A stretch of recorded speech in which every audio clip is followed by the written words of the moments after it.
So let's continue this conversation and bring in CEO and Jerusalem bureau chief of the Jewish News Syndicate and expert on U.S.-Israeli relations, Alex Traiman, as well as senior associate for the National Security Coalition, the Heritage Foundation, and former deputy assistant to the president of the National Security Council, Andrew Harding. Good morning, gentlemen. Alex, I'm going to start with you here. So back on Saturday, when these strikes first began, although it was a joint U.S.-Israel operation, we are given really two distinct names. You've got Israel's Operation Roaring Lion and then America's Operation Epic Fury. Can you tell us the distinction between these two operations and how they are really working together here? I think this is a completely coordinated strike from the very beginning. Both the United States and the U.S. and the Israeli military working closely together. These are strikes that have been planned out for even months in advance, with both sides working to determine which assets they can strike, with Israel focusing more on regime leaders, the United States focusing more on the nuclear facilities, both sides working hand in hand to use U.S. refuelers because the U.S. has many more refueling airplanes than Israel does. Yeah. So, Andrew, let's take a quick listen to Joint Chiefs of Staff Chairman General Dan Kane talking about just the volume of Iranian attacks that they've seen in the past few days. As of this morning, U.S. Central Command is making steady progress. Iran's theater ballistic missile shots fired are down 86% from the first day of fighting, with a 23% decrease just in the last 24 hours. And their one-way attack drone shots are down 73% from the opening days. Andrew, I guess my question after hearing all of that is part of the strategy just depleting them of these resources, in your opinion, or is Iran maybe running out of missiles and drones at this point?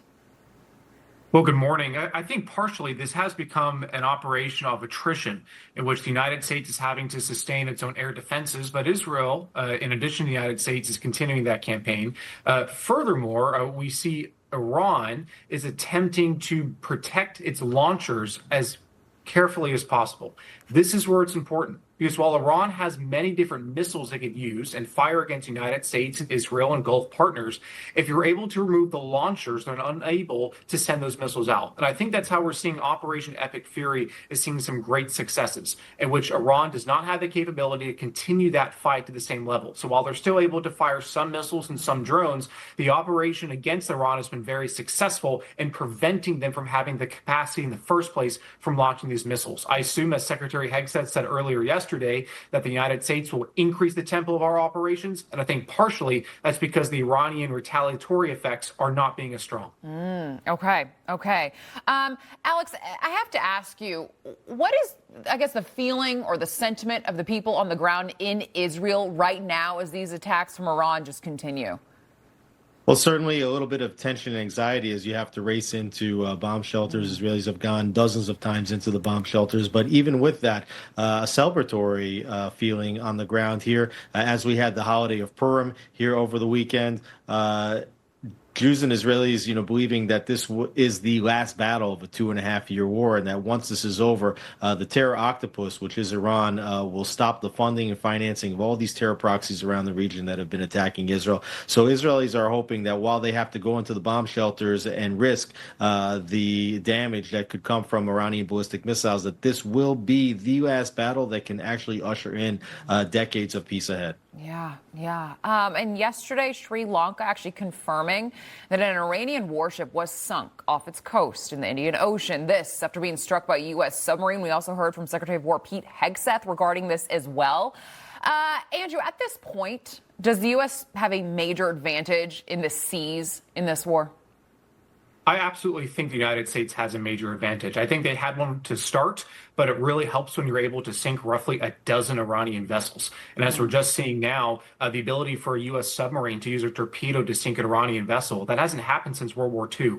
Not specifically Iran, but just the ability for the U.S. to conduct that type of action. And that's really important as it, A, shows how the United States is controlling the seas, But B, it also shows how the United States is comfortably operating around Iran and beyond it, beyond the Strait of Hormuz, ensuring that Iran has no place to hide with its navy, that the United States can target and hit Iran whenever it likes and wherever it may like, and it, as a result, opens up the ability to move further and deeper into Iran as the other elements of Iran, say the southern components, are able to be taken care of and eliminated from the battlefield. So this is a great advantage for the United States, and I'm sure they'll take full advantage as the operation continues. Yeah, I mean, in yesterday morning's presser, Secretary Hegseth actually said their Navy is pretty much not even a factor at this point, and Iran's Navy kind of lays at the bottom of the Gulf right now. But Israeli Defense Minister Israel Katz warning that any leader appointed by Iran's ruling regime would become a, quote, target for elimination as Israel just continues its military campaign against Tehran. Alex, wow, what is your reaction there?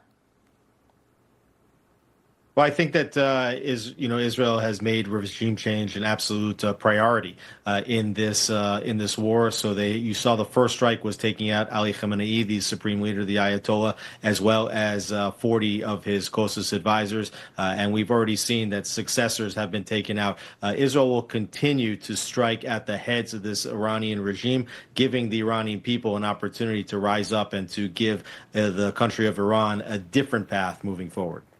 Yeah, and Hegseth has also said, to the Iranian people, your time is now. Alex Traiman, Andrew Harding, gentlemen, thank you for your insight this morning. Really appreciate it. Thank you. Thank you.